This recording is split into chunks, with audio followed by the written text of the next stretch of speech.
Welcome back. I call this meeting to order. Order, Mr. Chair. Yes, sir.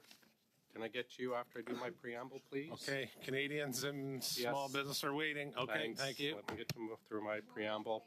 Welcome to meeting number 99 of the House of Commons Standing Committee on Government Operations and Estimates. The committee is meeting to consider matters related to committee business. Just a reminder, please do not put your earpieces next to the microphone, as this causes feedback and potential injury to our very valued translators. Before we start, I just want to welcome Mr. Taylor Bachrock to OGGO. We've had the pleasure of working over the years with many of your colleagues, Mr. Johns being one of them. We will miss him, but welcome to OGGO. Mr. Davidson, did you have something? Oh, sorry, just very quickly.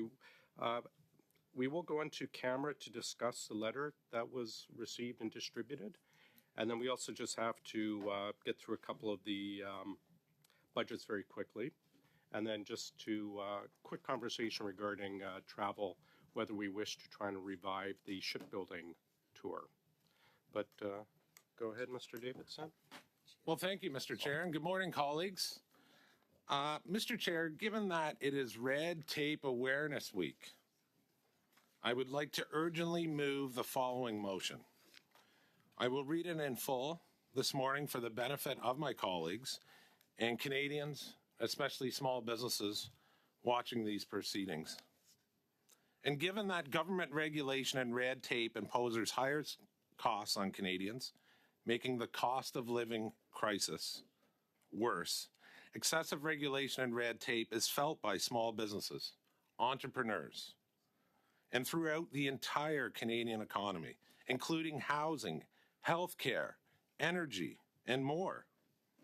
The committee recognized the following negative impacts caused by government red tape and regulation and report to the House that the 2023 red tape report card, the federal government received a C- on the regulatory burden it places on businesses, according to the CFIB, Canadian Federation of Independent Business. 92% of small businesses want the government to reduce regulation and red tape, according to the CFIB. Canada ranks 34 out of 35 OECD countries in time it takes to approve a building project, while the United States and the United Kingdom approve projects 3 times faster than Canada, according to the Ontario Housing Affordability Task Force. The Canadian Home Builders Association says the average development approval times in some of Canada's most unaffordable cities have continued to worsen, with Toronto increasing from 21 months in 2020 to now 32 months in 2022, and Vancouver increasing from 13 months in 2020 to 15 months in 2022. 54% of foreign-trained doctors and 64% of foreign-trained nurses do not work in healthcare, according to Statistics Canada. The government of Canada now says it takes up to 25 years. You can work an entire lifetime, 25 years, to build a mine now in Canada. In order to lower costs, improve services for Canadians, the committee call on the government to immediately reduce the regulatory burden and red tape across all sectors in the economy and table a plan within 30 days of this motion being adopted showing reductions in red tape and regulations. Thank you, Mr. Chair. Thanks. I'll start a speaking list. I have Mrs. Kusi and Mr. Johari. I understand you have sent in a copy translated already, Mr. Davidson. We'll distribute that. We'll just spend for a couple seconds while that gets sent out and everyone can have a chance to read it.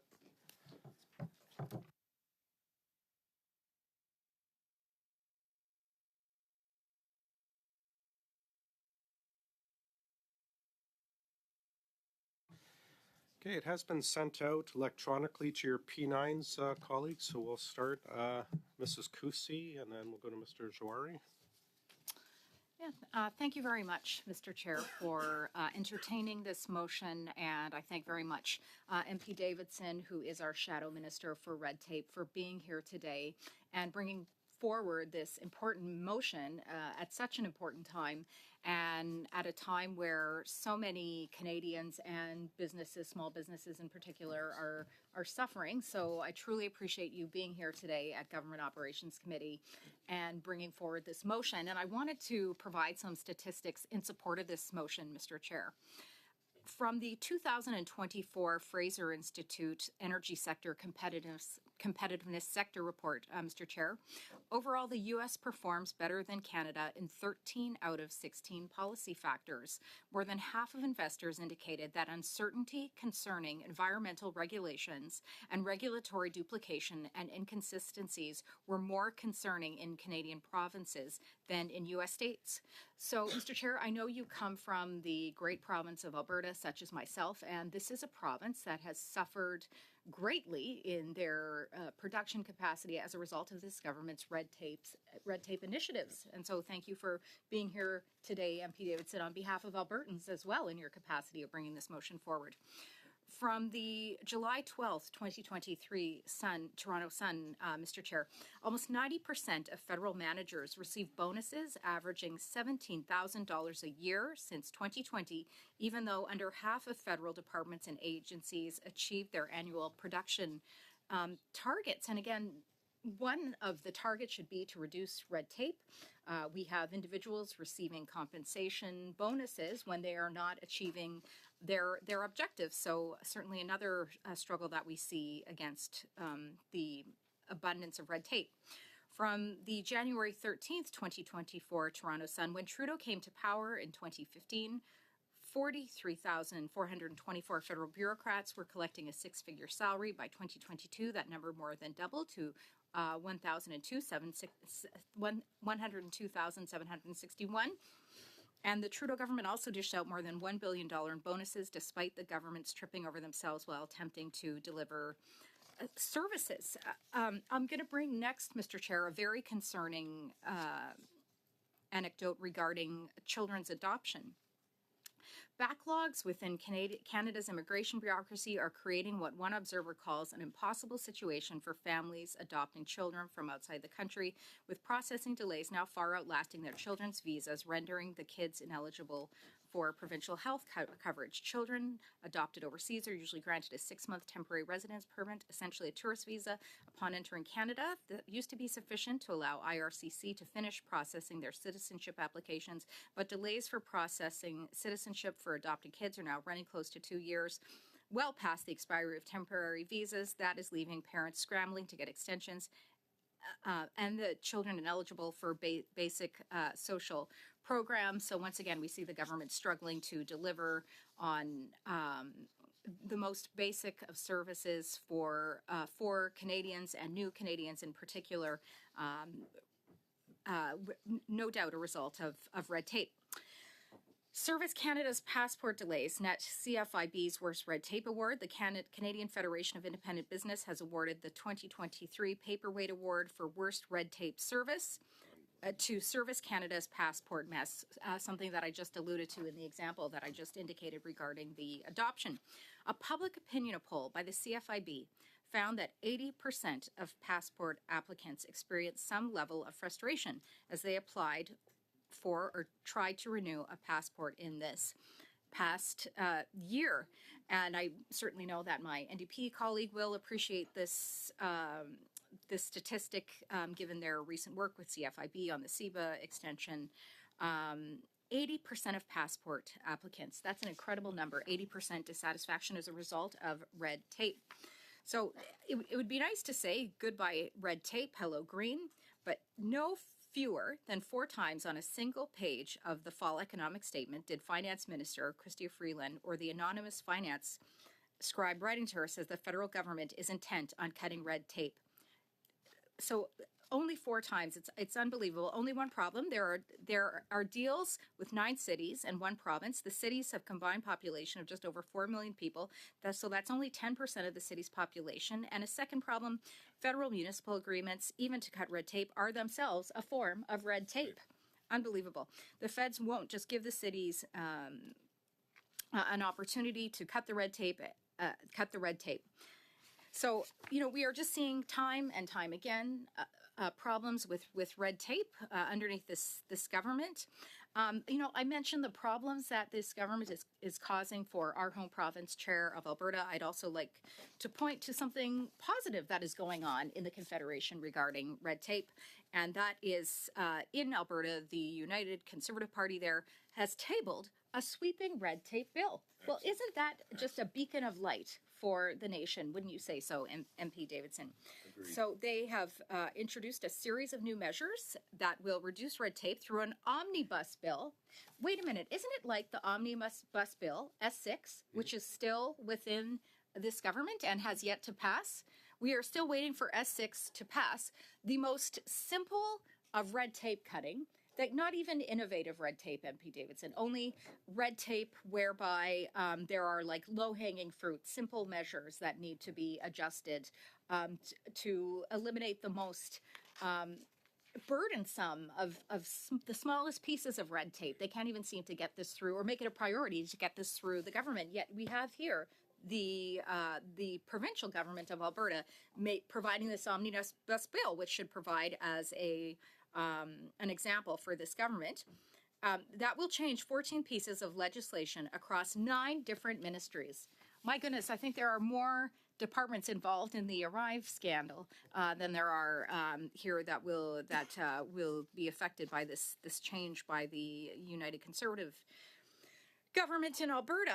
Among the most prominent changes, and I want to continue to provide some ideas for the government here, MP Davidson, that includes federal employees under trespassing rules, something that is wanted and necessary, pushback on virtue signaling because clarifying that trespass legislation applies to everyone, and as well as that's the main one that is listed there, but talking about changes to transport funding.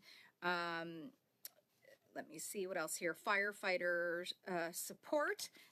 I know certainly the firefighters have been in to see me on several occasions to talk about different pieces of legislation. But I really think that this is Bill 9 that I'm referring to. I really think that this government should perhaps take a look at what the provincial government has done in Alberta as just a follow-up to the motion that MP Davidson has suggested here today. An omnibus bill would be wonderful in addition to the request that MP Davidson has made.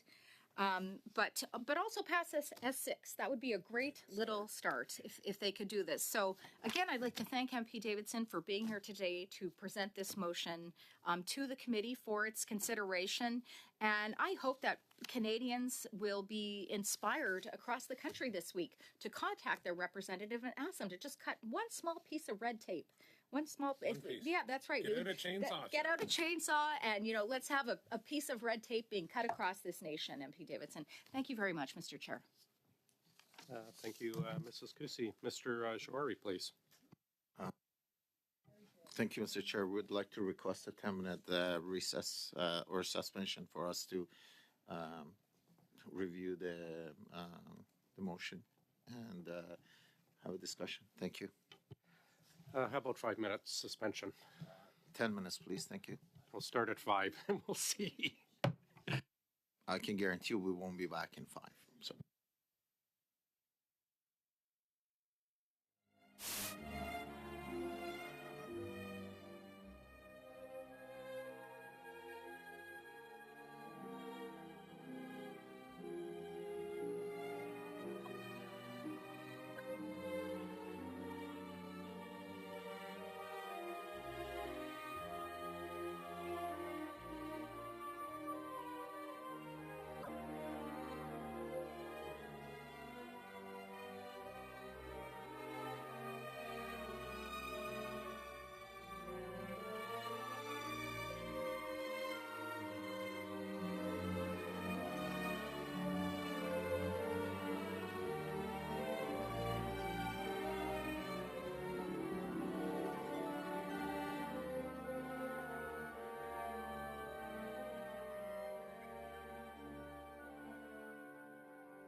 yours still.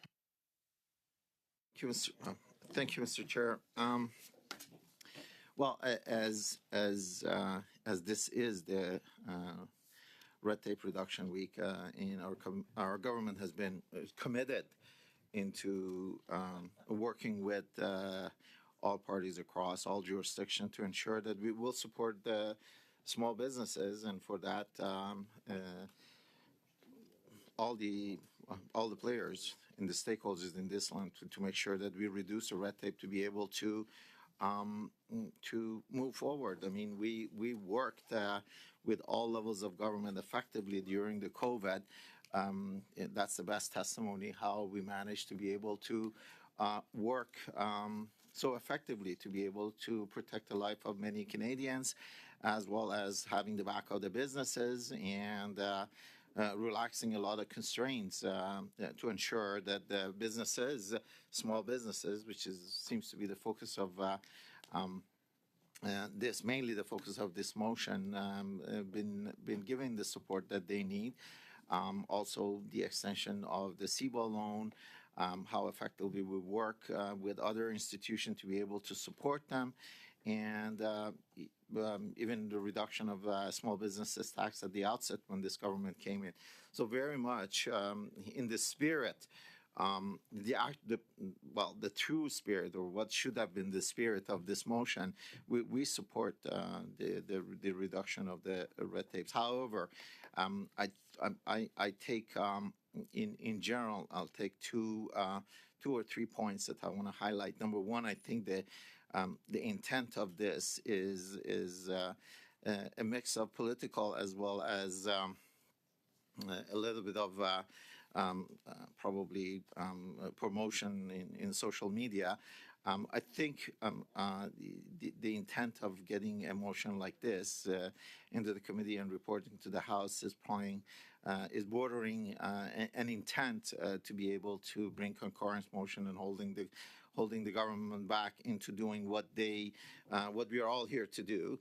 I think the scope, not naturally, I mean, the preamble around the 2024 red tape report and 92% small businesses, a lot of these are either old, dated way back in 2021, 2022, or they're not in our jurisdiction. So I'm not going to get much into the preamble and the relevance of the preamble, because that's just, to me, is a social media clip. What the real motion is that in order to lower costs and improve services for Canadians, the committee calls on the government to immediately reduce the regulatory burden across all sectors of economy within 30 days of this motion. So the scope of this motion is going to warrant a lot of conversation, and my colleagues are going to address some of those as well, and to address some of the points that's been made here as part of the preamble. I believe there is a lot of room for setting the story correct. So on that note, I think the scope of this study and the intent of the scope of this motion and the intent of this motion are misaligned. And I look forward to hearing the real, the true scope and the real intent of this motion as we continue our conversation. Thank you. Thank you, sir. Mr. Pawlowski and then Mr. Sousa. I personally am not totally averse to this and the issue of addressing red tape. Red tape's an issue all over the world and at every level of government. It's not like when you're dealing with the municipality, you're suddenly, oh, there's no red tape there. We're dealing with the province, oh, there's no red tape there. And it's not like the federal Liberals invented red tape in the Red Tape Act of 1934. This has been around. This affects every country. I remember in law school, there was one chapter in administrative law on regulations. And the professor said something to the effect that we have many laws, but in our everyday lives as Canadians, the very rules that affect us most are in the regulations. And there's such a plethora of regulations all across society, at every level of society. And certainly in Canada, we have a lot of them. I remember going to a WHO conference on health legislation, and the presenter, who was from Switzerland, said there's one jurisdiction which actually has 35 laws applying to health. And guess where that was? Ontario. So we do have a lot of rules. We do have a lot of laws. However, I would point out in your motion, you're combining apples, oranges, bananas, mangoes, and you're throwing in some turnips and potatoes, and like there's all kinds of stuff in there. You want to look at red tape that's impeding how fast building projects get approved. Red tape involving getting foreign trained doctors and nurses approved, red tape involving mines. So really, are we going to do this in a month? And again, it's not like this was the invention of the Liberal Party. I'm sure under Harper there was various kinds of red tape. This is ubiquitous all across government in general. And I think if you're going to make a good study, you'd have to kind of narrow this down a bit in terms of what kind of red tape you're addressing.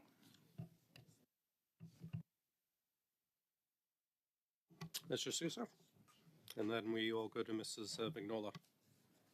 Thank you, Mr. Chair. So this discussion is relevant on a number of points around many jurisdictions across Canada. The way it's presented, I get it. You guys are trying to get your clip, but the preamble is just that. It's not relevant necessarily to this committee. It is relevant to businesses and those operating and the economic sustainability of Canada. We want to be competitive. And hence, there's been a lot of red tape reduction measures being taken place over a number of years. And it's part of the annual review by which to do so. And being Red Tape Week, for us, it's a consequence of every day to maintain Canada's competitiveness in the international market. And so we are one of the top destinations for FDI. Canada still attracts foreign direct investment like no other across the world. That's very telling. It's also very telling that there have been measures that we've taken to reduce red tape, and yet the Conservatives voted against those very measures, like the Accelerator Fund. Here we have an opportunity to accelerate, by its very name, building of new developments. The Conservatives don't see that as worthy, and yet that is a measure by which we reduce red tape. We have taken and had many discussions with other provinces to try to facilitate their reduction measures as well. We have Aboriginal communities, we have municipal governments that also have their consequence of red tape. The collaboration amongst these different levels of government is crucial to go forward. Your motion, in essence, is just the last paragraph. Now, I got to read it because for those watching on TV can maybe appreciate how, frankly, ridiculous this motion is. In order to lower costs, improve services for Canadians, the committee calls on the government to immediately reduce regulatory burden and red tape across all sectors of the economy. Like, the Canadian government doesn't have jurisdiction over the Alberta government or the Ontario government, who, with collaboration with the federal government, are taking measures to reduce red tape. And they want that plan developed and tabled within 30 days of this motion. Well, a plan is already in place. What is happening here, for those that are watching, is the Conservatives are trying to play with the regulatory burden that all of us feel and all of us get frustrated by, and we want to take measures to reduce it to improve our competitiveness. That is always the case, not just this week. And it's being done already. So they're just duplicating that which is already underway. Furthermore, you got independent regulatory bodies out there that are at arm's length of government for a reason, like the Ontario Securities Commissions. And one of the things that we wanted to do was bring forward a national cooperative securities commissions across Canada to do what? Reduce red tape, lower costs, and be competitive for Canadians and foreign investors to come to Canada. And who voted against? Conservative provincial governments. They were opposed to it because they were afraid of losing jurisdictional power. And yet what was at stake? The competitiveness of Canada and those businesses doing work in Canada, including Alberta. including the oil industry. They had an opportunity to be much more competitive if we had a collaborative securities regulator across the country, reducing red tape, reducing regulations, and reducing government. And yet it was the conservatives who wanted that government to have dual status. Why? To create greater burden. So they're speaking from both sides of their mouth, Mr. Speaker. On the one hand, you don't want red tape. On the other hand, well, I want my little domain protected, and I want us to continue to regulate those respective industries. That is a dichotomy. We will continue on this side of the House to look at ways to reduce red tape in a collaborative and an efficient manner. And here's why. We already have a number of measures underway to modernize the regulatory process. We have made changes over time, and there have been amendments to try to find ways to simplify the process. It is a huge undertaking because there's so much activity across this country in regards to regulatory issues, and for that matter, economic activity. It's a very vibrant country and jurisdiction in the world that competes with other nationality and other nations, and Canada is winning in many of those cases. But we need to be more efficient. I agree. We need to be more efficient to reduce some of the burden. We need to find ways to be more competitive, and that is always a priority. Now, they mentioned that there was nothing in the economic statement, but my goodness, there's been red tape discussions in budget 2017, 2018, 2019, 2020, 2021. Every time we talk about the competitiveness by which Canada can attract investment, we talk about red tape reduction and find ways to be more efficient. We need to be. And it's not just Canada, it's the provinces and it's the municipalities as well. So we will continue to collaborate. But let's be practical. What's being proposed here is just a show. What needs to be done is something more practical for Canadians and for businesses.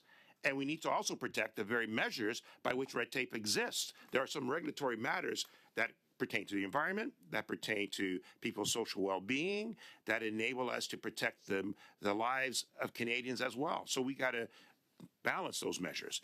But yes, you should have accepted the accelerated fund. You should accept those measures that are taken to try to speed up some of the process and reduce costs. We have to try to find a way to maintain a better process for those supply chain costs so that we can get into the marketplace and be competitive.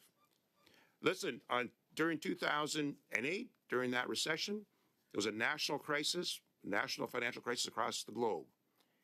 And at that time, a lot of manufacturing were hit. They were hit very hard.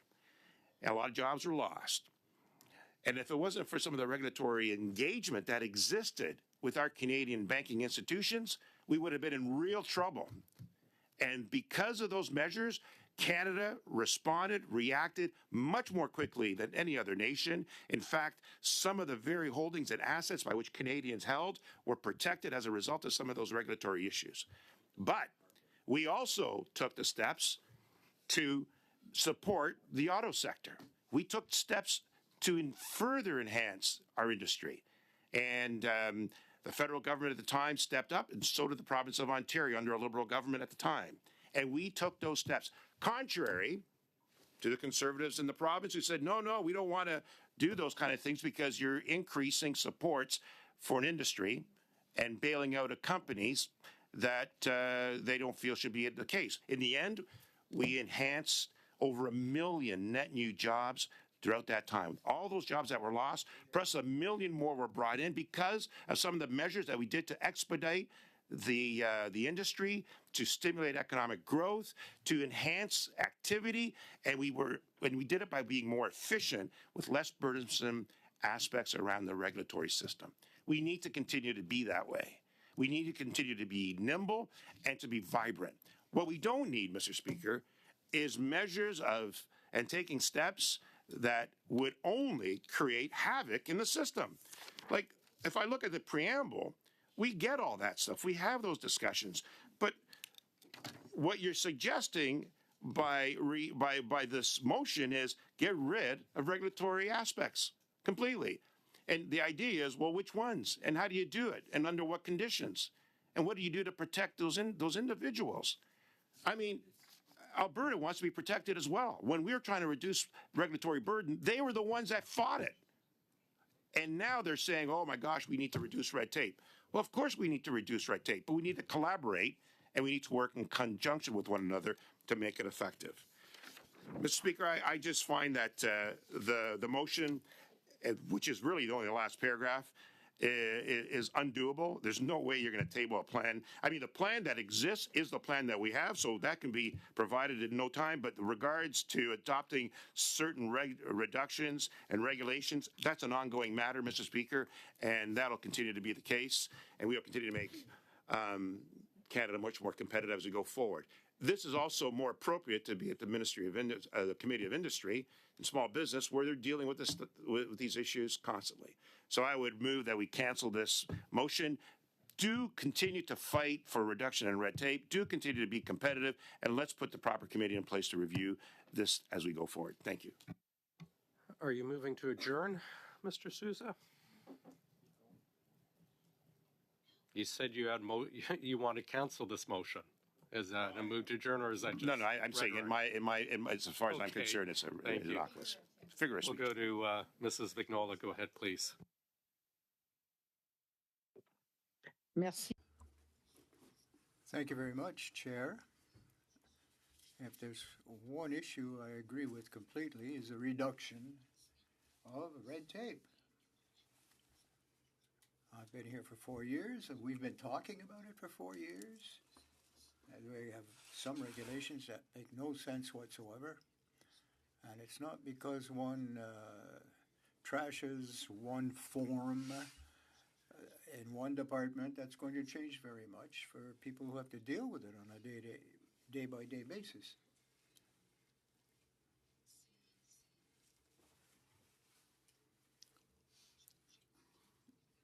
So, in fact, red tape exists in abundance in some sectors, and we must reduce it. We have not finished, not study on red tape, in fact. Government was prorogued in 2021, which put the brakes to our discussions and our recommendations on this topic. And I find that very regrettable. In the French version, I have a bit of difficulty because the format, the wording is not comprehensible. It's open-ended sentences. One has to, subject, verb, object. We have to. There's a couple of sentences like that, which don't really allow for an easy comprehension of what the link is between the various sentences. So perhaps the drafting in French language should be reviewed.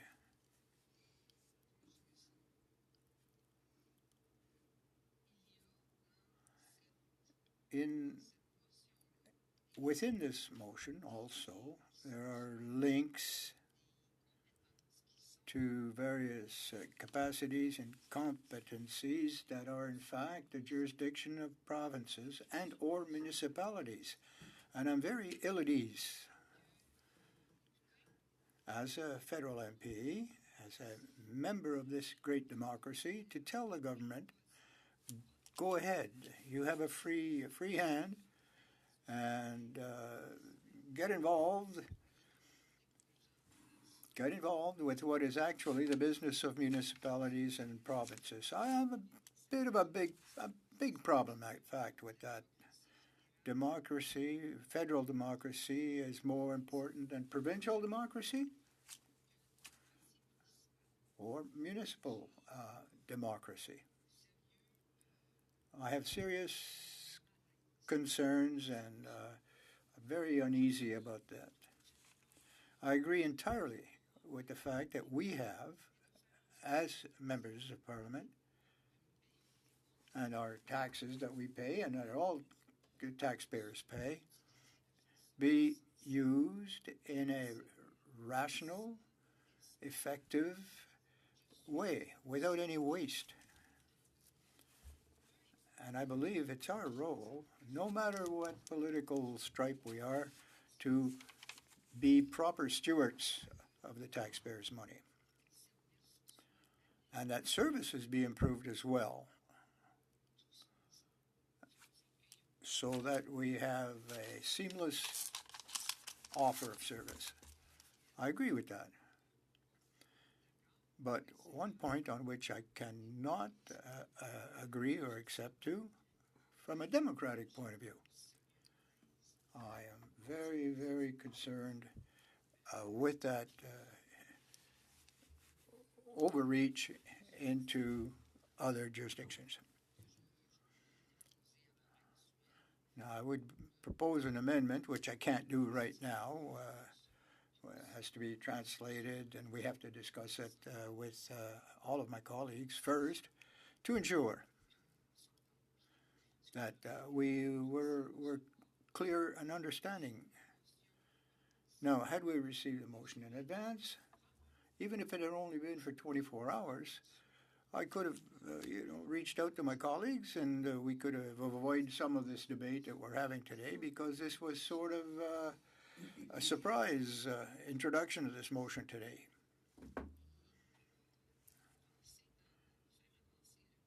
Because we would like to see the debate go forward, because this motion should encompass the various positions of all the parties for the totality of the Canadian population, Québécois or not.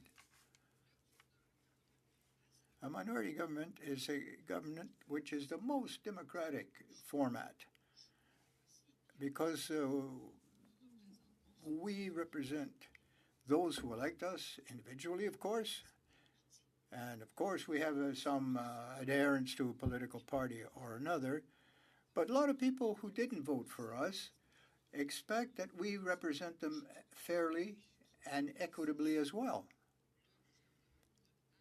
And it's only a minority government situation which will allow that flexibility. So here we are seized of a motion which has been somewhat, we've been blindsided on this. We haven't had a chance to discuss it in advance.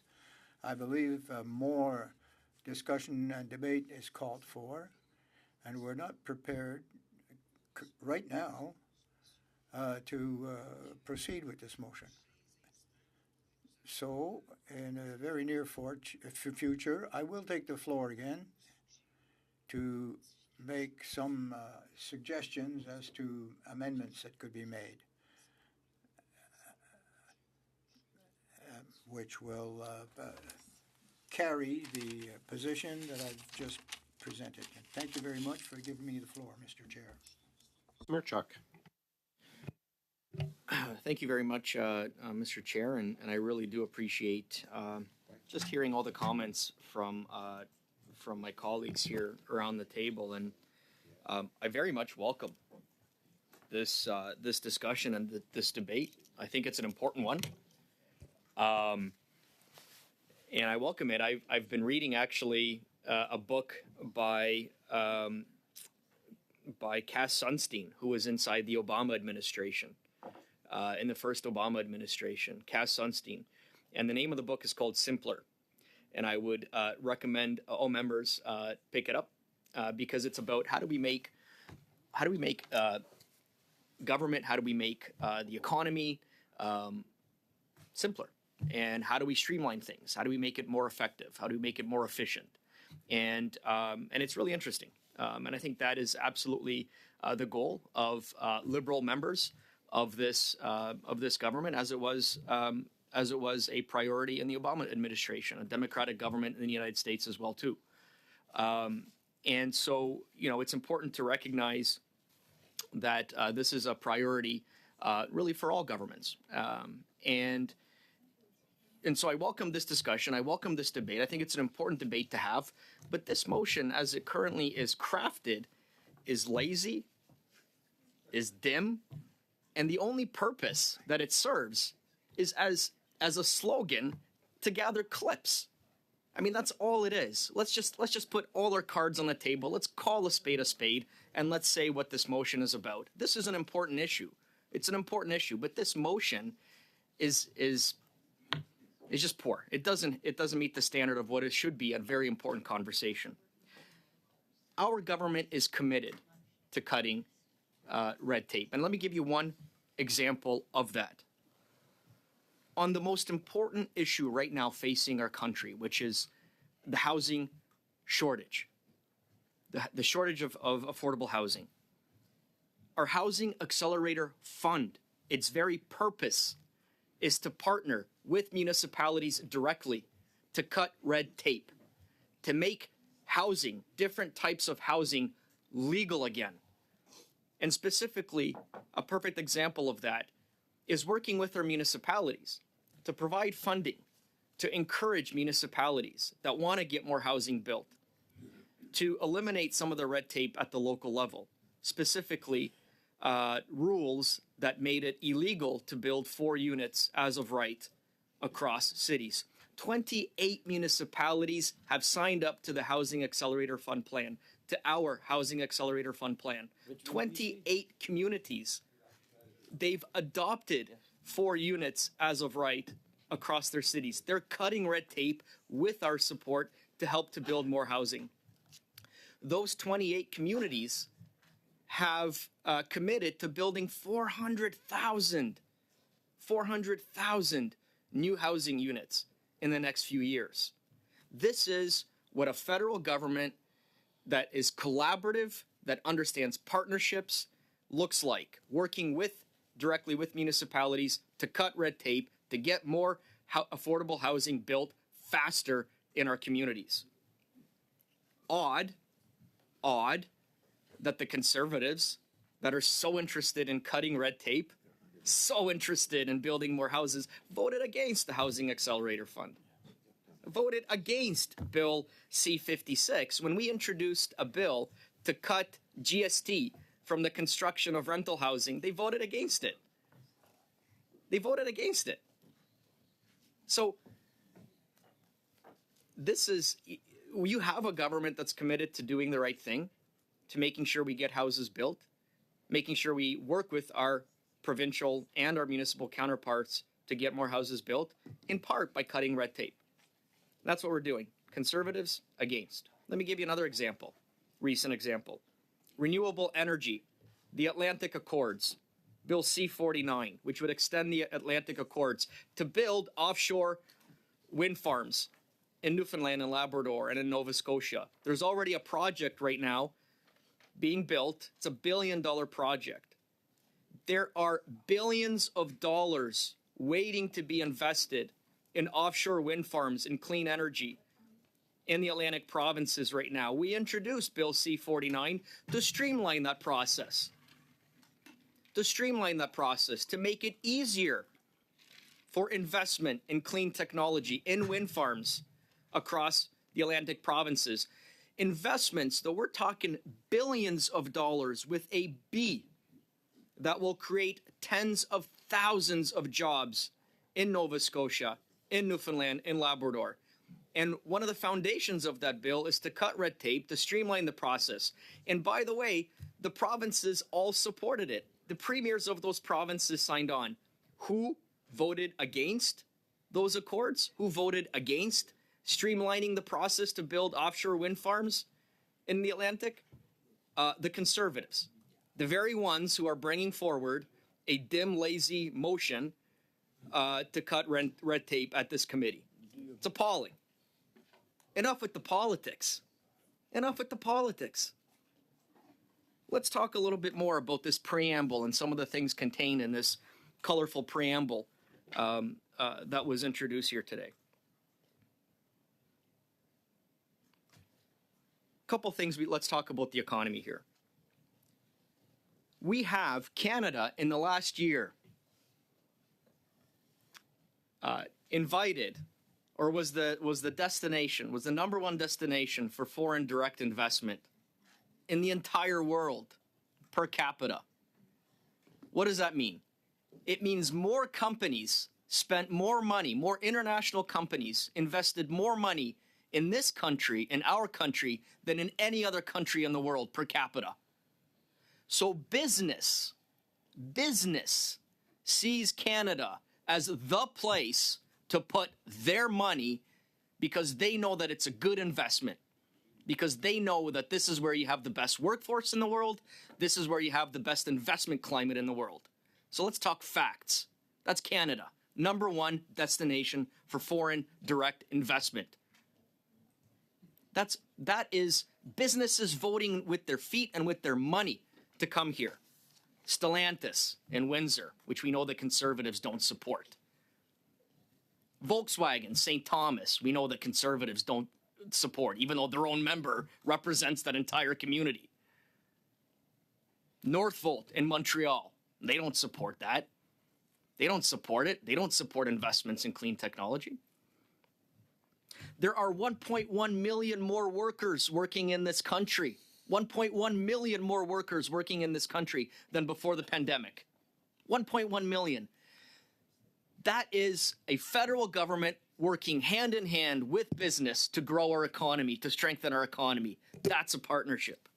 We got the lowest debt to GDP of any major developed country. AAA rating from the credit agency. So we were able to attract this investment. We were able to create jobs. And we're on a sound fiscal footing as well, too. Wages are higher in the last year than inflation. In my community, we've seen unions negotiate deals with the big three, historic deals with the big three that are putting more money in the pockets of Canadians and workers. We're seeing workers earning more money today than in the past. But let's talk about unions and red tape for a second. Under the Conservatives, they wanted to drown unions in red tape. They forget that. They introduced Bill C-377, and my colleague across the way from the NDP remembers that. They wanted to drown unions in red tape when they were in government. All sorts of different accounting, paperwork that unions would have been forced to submit. It would have crippled them. It would have undermined them, their work. Red tape, drowning unions in red tape. The very same unions that fought for, over the last number of months, fought for higher wages, better work conditions for Canadians.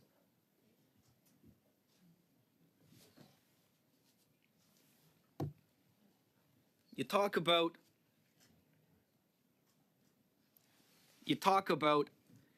the economy here. We are a trading nation. Most of the businesses, we are a trading nation. We export. Most of our GDP is created because we have companies that export goods to the United States and around the world. We are a trading nation. In my hometown, 80 to 90% of what we manufacture is for export. 90% of what we grow in Windsor, Essex is for export. This government has signed more trade deals than pretty much anyone. We have trade deals with just about every country on this planet. We wanted to sign a trade deal with Ukraine, a free trade agreement with Ukraine that Ukraine herself asked for. That would not only support Ukraine in her time of need, but would support farmers in Canada, that would support Canadian businesses looking to do business in Ukraine, helping in the future reconstruction of Ukraine. And the Conservatives voted against that free trade agreement. For the very same game of politics that they're playing here today. Slogans, politics, videos, yay. Try governing, try working with us to govern this country. That's what we're asking for. Yeah, exactly. Real policies, real ideas, real programs, real partnerships. None of this slogans. Lazy, dim slogans. And so the other thing that I would say as well too is on the issue of foreign trade doctors and nurses. The training of doctors and nurses takes place at the provincial level. The training of foreign, international healthcare workers takes place at the provincial level. We know that. We understand that. We also understand that we have a role to play in that as well too. And that's why literally 4 weeks ago, we announced, for example, that we are spending an additional $86 million to help 15 provincial organizations and associations speed up the credentialing of internationally trained healthcare workers. 6,600 internationally trained healthcare workers will be sped up. And I want to quote what Minister had texted just a few weeks ago. This is the Minister of Diversity, Inclusion, and Persons with Disabilities, herself a nurse. And on the issue of foreign credential recognition, here's what she tweeted out literally 2 days ago. And I'll quote, Pierre Poilievre, take it from me, a nurse. Actions speak louder than words. You voted against the work we're doing that's speeding up foreign credential recognition. Your slogans won't fool nurses, won't fool nurses. We know the only thing happening to healthcare under conservatives is cuts. Ouch. It's the same thing, guys. We know your shtick. It's just slogans. It's empty slogans. There is nothing behind it. And there's nothing behind this motion. It's just slogans. And I'm begging you, do the work that Canadians sent us to Parliament Hill to do. Work with us. Get serious. Cut the videos. Cut the slogans. Cut the politics. Do the damn work.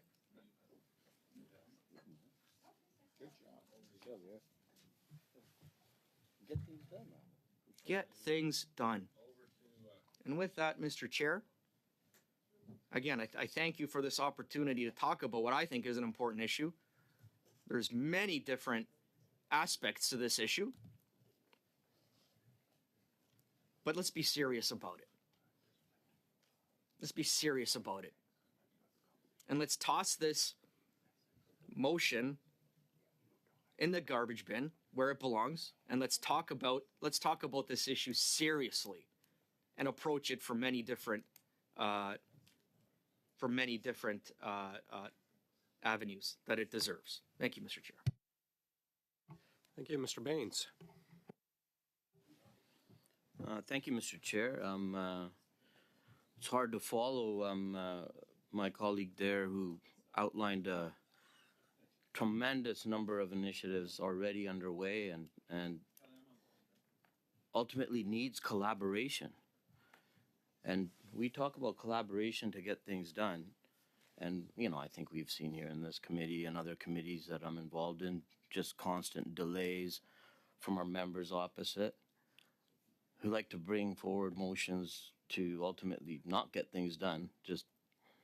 I think the premise of it, my colleague across, I understand it. I used to work in the provincial government of British Columbia, and we actually had a ministry of deregulation within 4 years. I think over 75,000 different pieces of legislation were cut. And we did, and I think Mr. Sousa mentioned at one point during his intervention that there's certain regulations that are there to protect consumers, to protect Canadians, and we actually there was some fallout from some of those regulations that were deregulated. And we saw a real estate industry that in British Columbia, in my hometown, Richmond, BC, Vancouver, Greater Vancouver area, get out of control because of it. We had a real estate industry where constant flipping was coming into play. And I know we have an anti-flipping measure that's being placed at this point. And we are trying to get those measures in place, but again, constant delays from our members across who again are continuing to try and ultimately just play politics, not let us get things done here and get the things that Canadians deserve to move forward. It was things like and industries that were unregulated to the point where we saw, for example, issue of housing crisis that we're talking about right now, that we're trying to work collaboratively with every municipality across the country.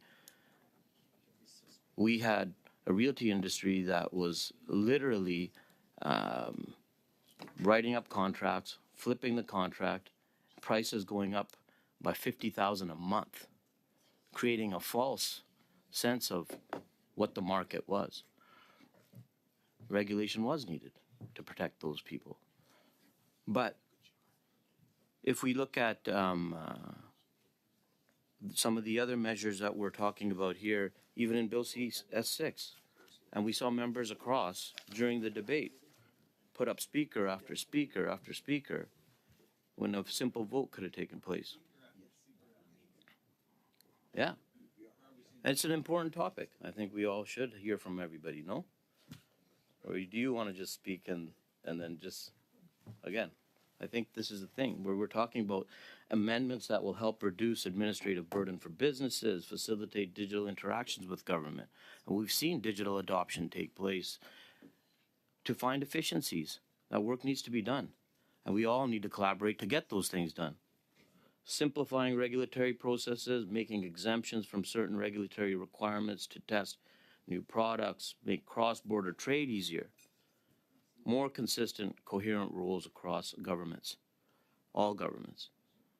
And I know the members opposite, we all talked about, we're talking about working with regulating bodies across provinces. So we look at the motion that's being put forward. I go back to what my colleague, Mr. Pawlowski said. You know, all sectors in the economy, we need to pinpoint this down to what are we trying to achieve here? If we're talking about deregulation, you know, which industries? Let's break it down, and it's a little bit tough to say within 30 days, all sectors in the economy, and then, you know, how are we going to impose some of these things to all of the regulatory bodies that exist out there? Doctors of colleges of physicians, College of Engineers.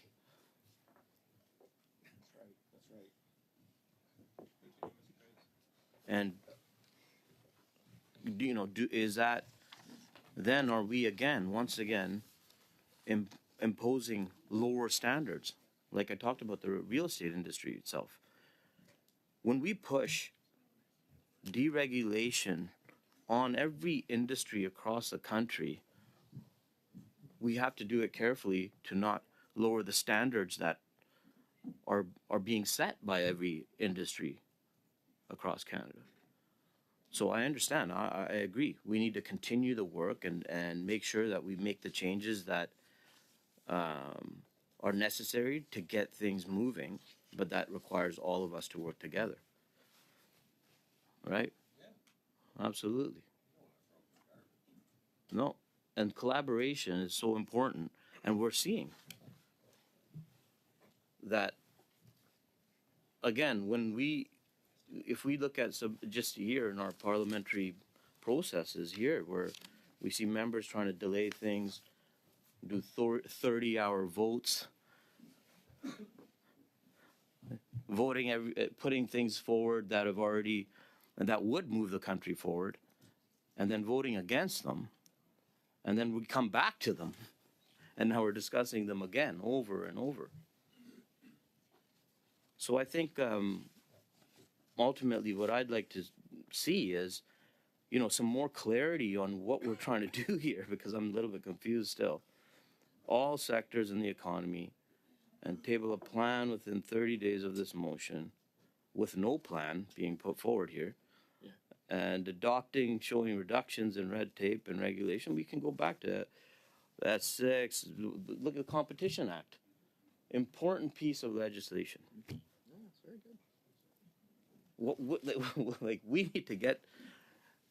We could have been already moving forward on that, but no. I think right before the break here, we had to all of a sudden, we were met with over 131 ultimately, you know, I don't even want to call them amendments. That they were political games, and you know, I ended up doing 200 push-ups over that 30 hours though. So that was maybe It shows. that was the only benefit I think that I got out of that. But like I said, I think One-handed. You just let Mr. Baines have his time. so. I think what we're looking at here is something that needs to be more clear. This motion that's being put forward needs to add a tremendous amount of clarity and be brought forward. I don't think this is something that we can move forward on as it is. So with that, Mr. Chair, thank you.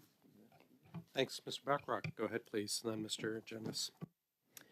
Thank you very much, Mr. Chair, and thank you for the warm welcome at the start of the meeting. It's a pleasure, a distinct pleasure, to join this Government Operations Committee. And I know that my colleague, Gord Johns, did some great work here, and I look forward to continuing that legacy. When it comes to the motion before us, I think what we've heard in the debate so far is that everyone around this table supports the reduction of inefficient and unnecessary regulation. That process needs to be done thoughtfully, not only so that we're serving the interests of the small businesses in our community, but also so that we're avoiding the pitfalls of deregulation that is ill-informed and improperly constructed. Now, I'm not sure, given this government's track record, that requiring a plan within 30 days is going to serve anybody. I think a plan covering every sector of our economy that is hastily put together in 30 days to satisfy a motion from the Government Operations Committee isn't going to be a plan at all. And I don't think that escapes anyone around this table. But the matter that I want to speak to specifically relates to the fact that my Conservative colleagues, in their introductory remarks speaking to this motion, cited several times the work of the Canadian Federation of Independent Business, an organization that represents small businesses in all of our communities. I know that folks around this table have met with that organization on several occasions, probably over the past number of months. And yet, in the preamble to this motion, there's no mention of the CFIB's number one priority, which for the past year has been the extension of the loan repayment deadline for the CEBA loans, including the partial loan forgiveness portion. This is something that affects thousands, if not hundreds of thousands of businesses across Canada, which, during the tough times of the pandemic, when they were struggling to keep their doors open, and many of them were forced to close their doors due to public health measures, they took out these loans in order to stay alive. And they did so reluctantly. I don't think there's any small business in any of our communities that takes on extra debt with any enthusiasm. And they did this in part because the government extended generous loan forgiveness, a generous loan forgiveness offer, that if they borrowed $40,000, they could qualify for 25% of that, or $10,000 to be forgiven if they paid it back by a certain date. If they borrowed $60,000, they could qualify for $20,000 to be forgiven. For anyone who's been in business, those are favorable terms for borrowing money, and many businesses, including businesses in my riding of Skeena-Bulkley Valley, like Grizzly Jim's General Store in Topley, and the Tillicum Twin Theaters in Terrace, took out those loans in order to survive some of the toughest economic times our country has seen.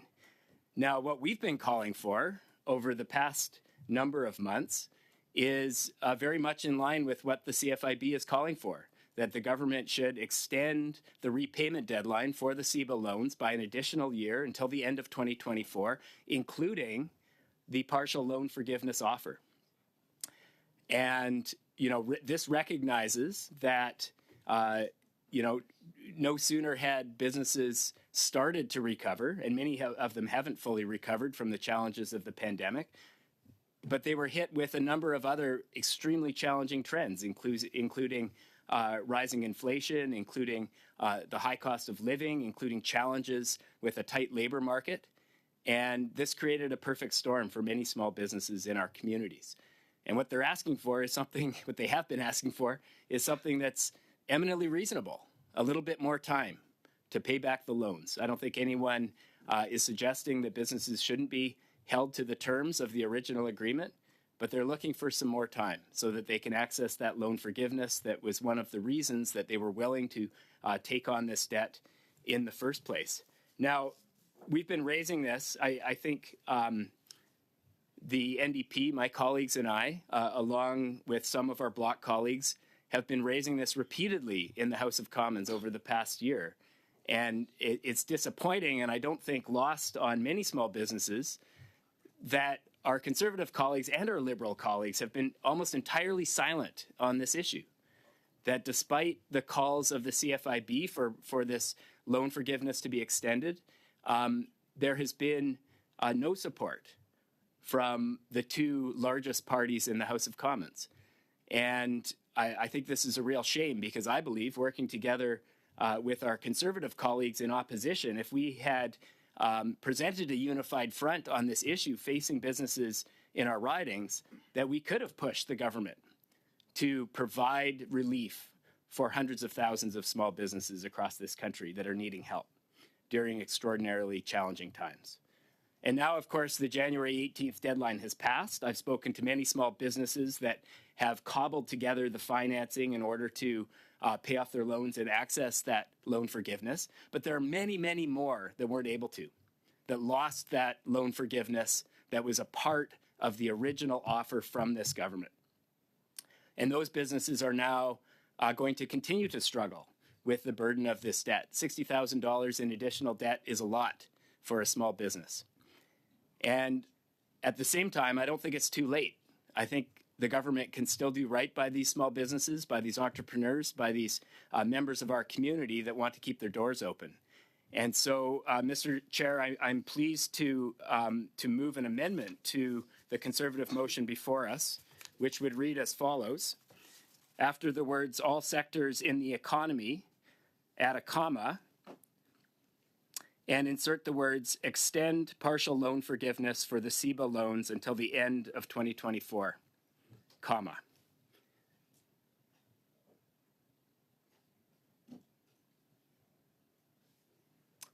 And with that, Mr. Chair, I'll end my remarks, and I look forward to debating our amendment. Chair, can I just quickly ask if that's in scope? It's obviously an important issue, and we've debated it here previously, but okay, thank you. Point.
from chatting with our clerk and our analysts, I believe it really is outside the scope because it does not refer back to anything generally in the motion, but we did have other motions regarding this, and I would suggest or recommend you put in a separate motion altogether for this, Mr. Bachrach.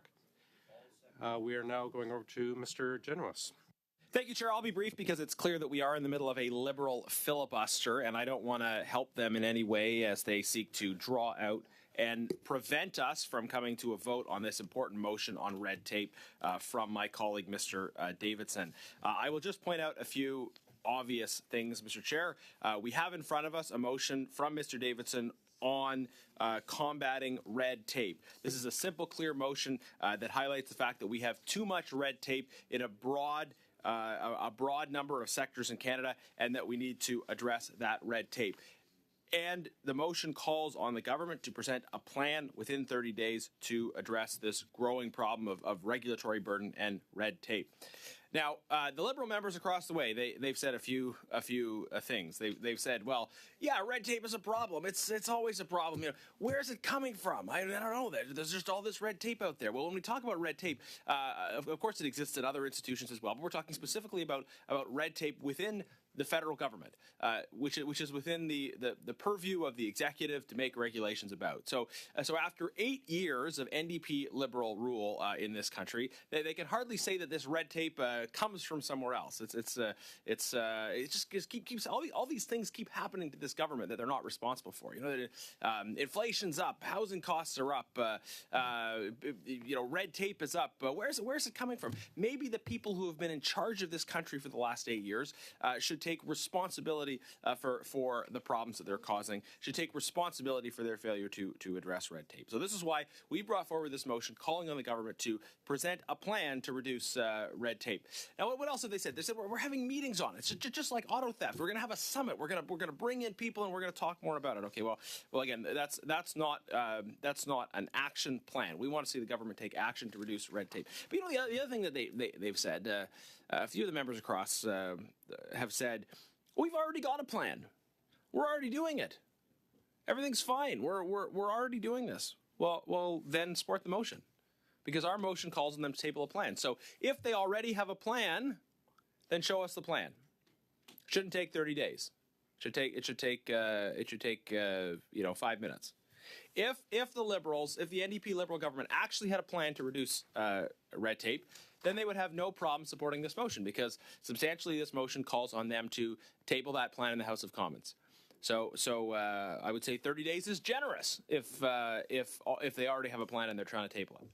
But the reality is they don't have a plan. The reality is the red tape situation has gotten much worse under this government. It's true, as Mr. Pawlowski says, that there was red tape in the world prior to Justin Trudeau becoming Prime Minister, but I think he has really perfected red tape. I think he has seen a situation in which yes, there's always an appetite for reduction of red tape, and he has driven the bus radically in the wrong direction. When Conservatives took government, we had a concerted red tape reduction initiative that was very effective. It involved the measurement and reduction of red tape. It was happening under Conservatives. Red tape, regulatory burden is getting worse under this government. They don't have a plan. If they did have a plan, they would know. They would stop their filibustering and have no problem supporting this motion and seeing it pass. Mr. If they are serious, I'm just going to interrupt then you on let's that vote. point. We need to. Sorry, I apologize. We need to suspend because we're losing Mrs. Vignola because of IT issues. So we're going to suspend for a few minutes for her to restart her computer. Then we'll come back to you. I'm sir. done though, so you can go to whoever after. But we're ready for a vote. We're done, but we're going to suspend for Mrs. Vignola vote. because she's lost her camera. Why don't you reboot Mrs. Vignola, and we'll see you back in a couple minutes, and we'll suspend for a couple minutes.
none, we have completed our speaking list. Are we ready to go? Anyone else wish to speak, or can we go to a vote, please? No filibuster time. We'll go to a vote. What happened with the amendment? There was an amendment, no? Was that floored? We rolled it out of order. Oh. Go ahead. Recorded vote, please. The vote is on.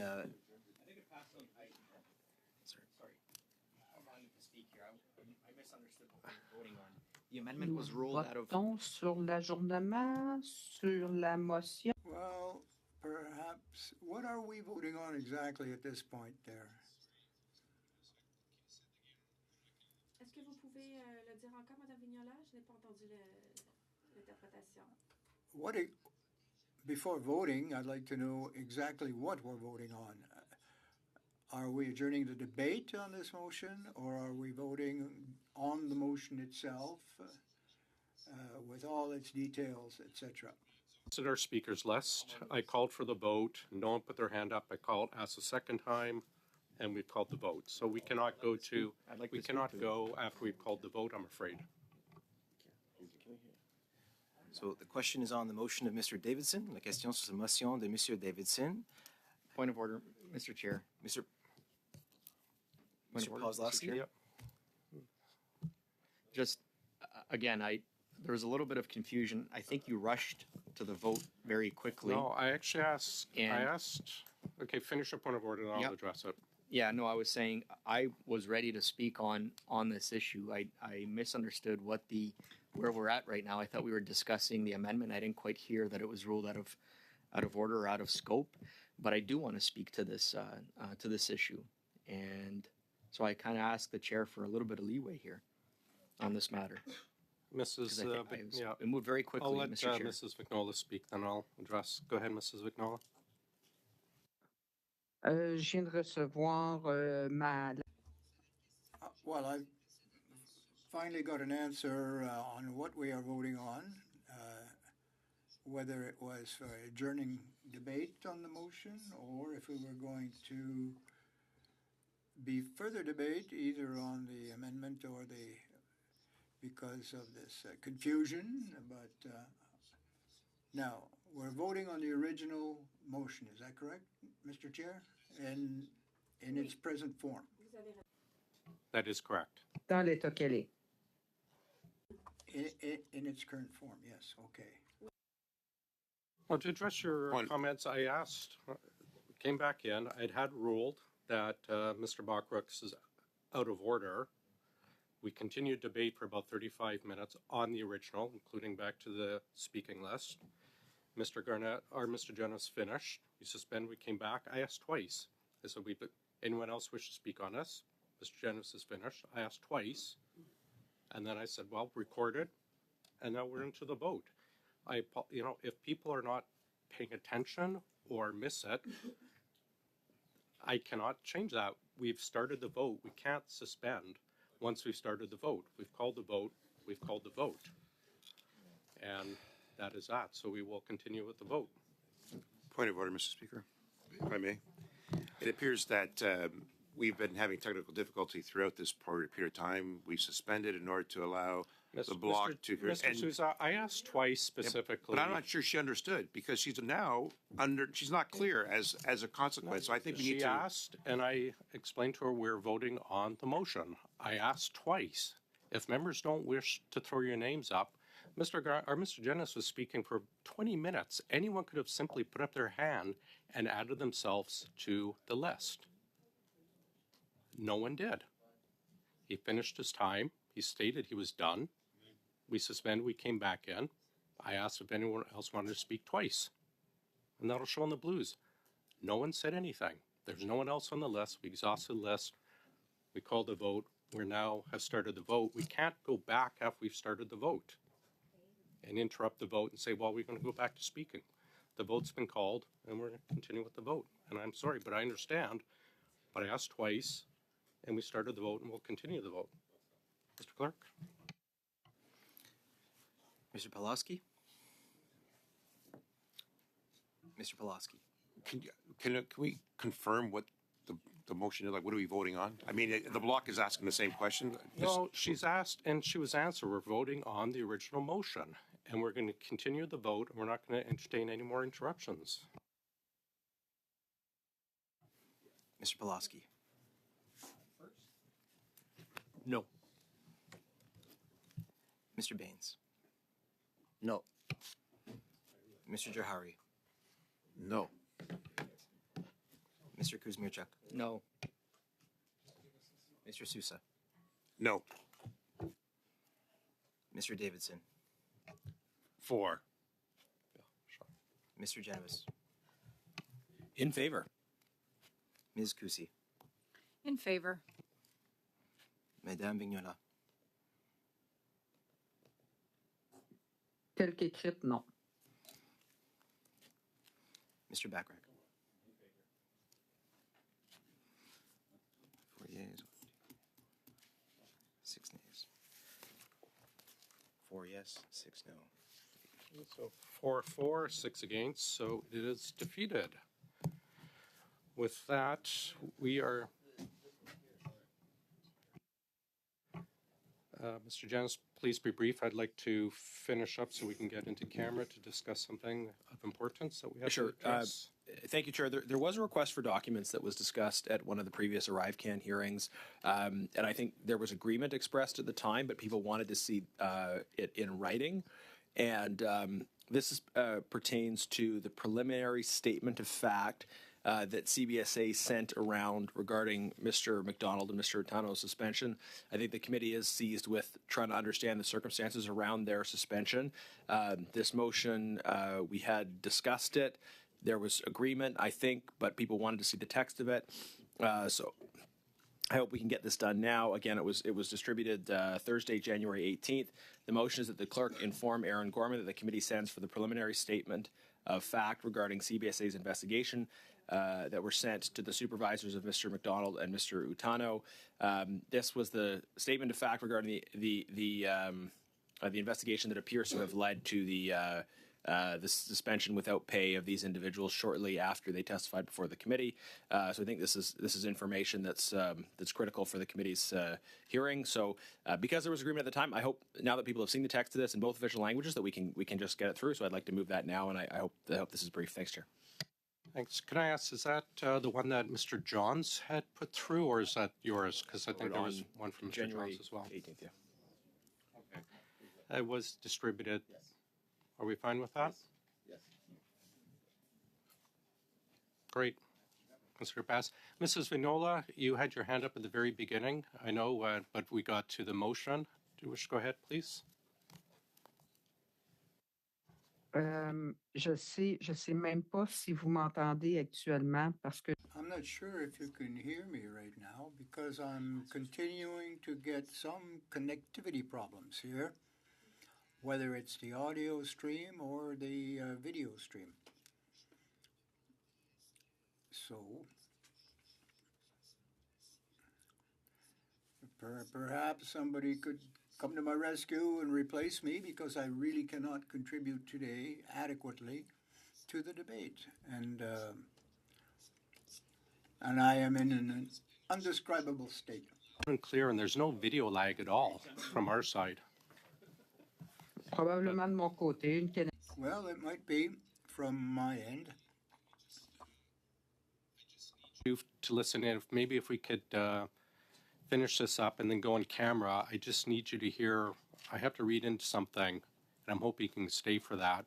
We can suspend to have someone come down from the house for you if you wish, but I do need to take care of one thing today in camera, though, please. On va essayer. Can you hear that? Wish to leave, we'll bring in someone from upstairs. Il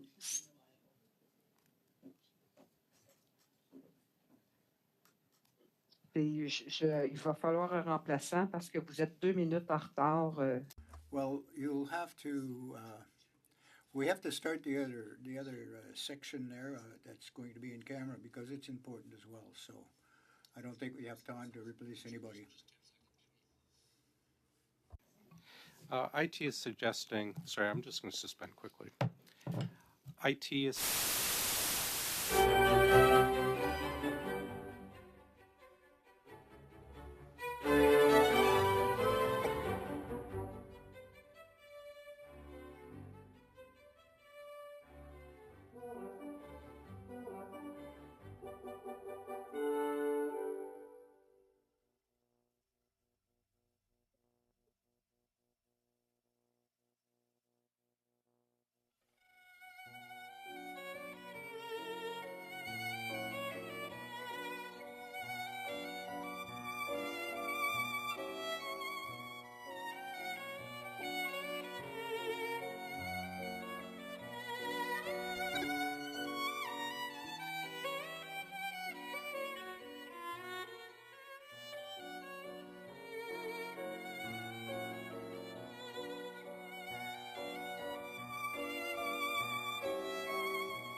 Thank you.